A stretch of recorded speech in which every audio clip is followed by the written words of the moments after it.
Hello, my friends. I hope you're all doing really well and had a great week and having a good weekend now. I wanted to come on because I've been thinking about mantras a lot and studying mantras lately, and I noticed that, mantras are obviously a part of this abundance meditation challenge, and maybe some of you don't know what the really true meaning or purpose of chanting them is, or aren't so familiar with the benefits or the whole idea behind using a mantra. So I wanted to come on for a minute to just explain a little bit about what I know about mantras and what they can be good for. So, mantras at the most basic level are one of the best tools for concentration in a meditation practice. So you've probably noticed that already from doing your meditations, your daily meditations, that the mantra really helps you focus because you have something that you're repetitively saying that your mind can't really wander. If you're saying this to yourself, it helps you to stay focused, right? Stay in the present moment, repeating this mantra. I love to use mantras like that to start off the practice and then simply sit afterwards in the silence. And I notice that after repeating the mantra for a few minutes, my mind is so much more focused and able to be present. So that's the main and most simple, awesome purpose of using the mantras for concentration, and it's just widely known as a tool for meditation.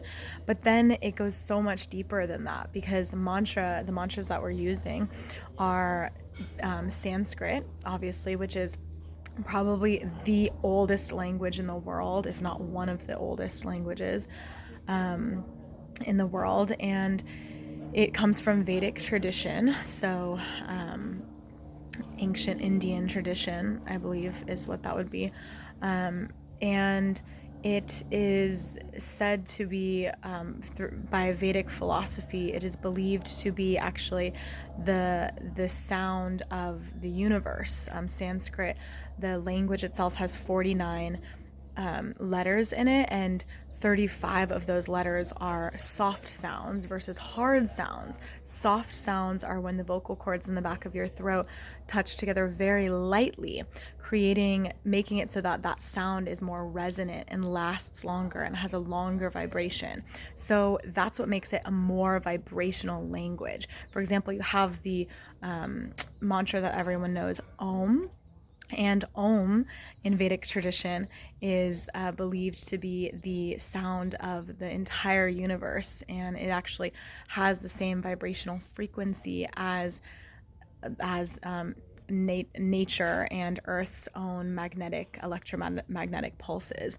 So, and they believe also that it is that Om was actually the sound of the Big Bang, so what created the universe. So it's basically the same vibrational frequency as everything else in life, right? And everything is energy, everything is matter vibrating, matter is energy vibrating. So yeah, so that's what makes Sanskrit so cool. It is the most vibrational language, and therefore, when we chant Sanskrit words, we are connecting the vibrations in our body to the vibration of this whole oneness of all of the matter in the universe in and around us.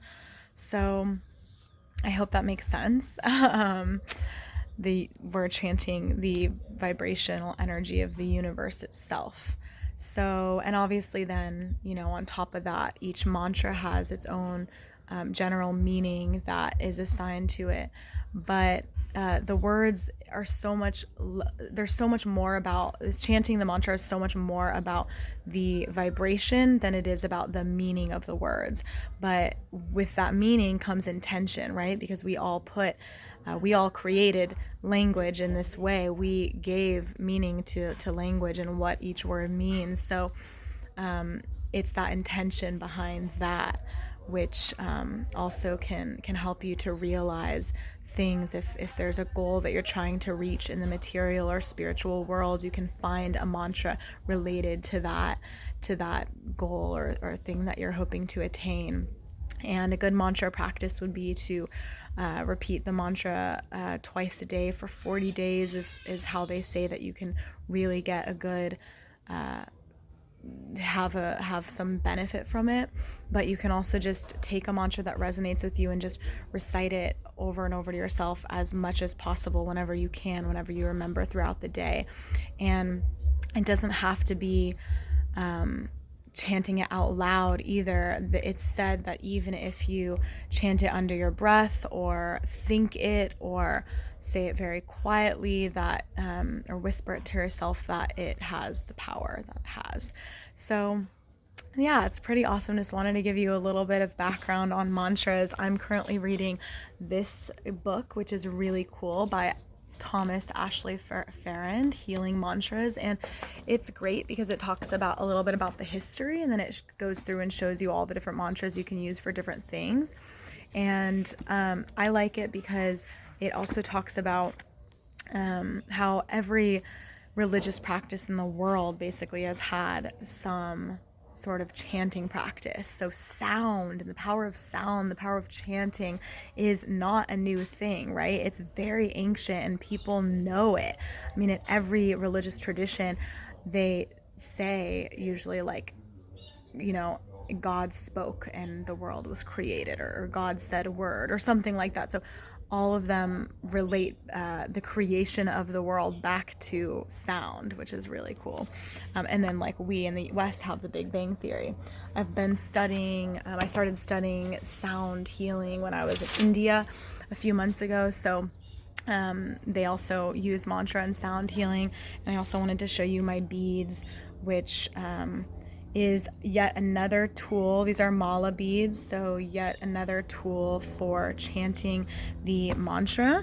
If you have any of these at home or you're able to get some, basically what you do is you just put it between your thumb and your middle finger. You don't want to touch it with your pointer finger because that's said to be rude, but you start from this guru bead right here and then you go away. So you move in this direction, chanting one mantra at a time for each, or one bead per round of the mantra. So if you're just saying Om or Ram, for example, you just go Ram, Ram, Ram, Ram, Ram, Ram, Ram. So, and then you go all the way to the other end, and then you never chant on the guru bead itself because this is like the most important bead. You can find out more online if you Google it, I'm sure. And but hopefully this will spark your interest in Sanskrit mantras and the power of sound and the most basic primordial sounds of the universe, Om, and the vibrational Sanskrit language. Yeah, I've been really enjoying learning about this and wanted to share that with you. So hopefully you can look more into it and use the mantras as a tool to help you in your meditation practice. All right, have a beautiful day and a beautiful week, lovely people, and I'll talk to you soon.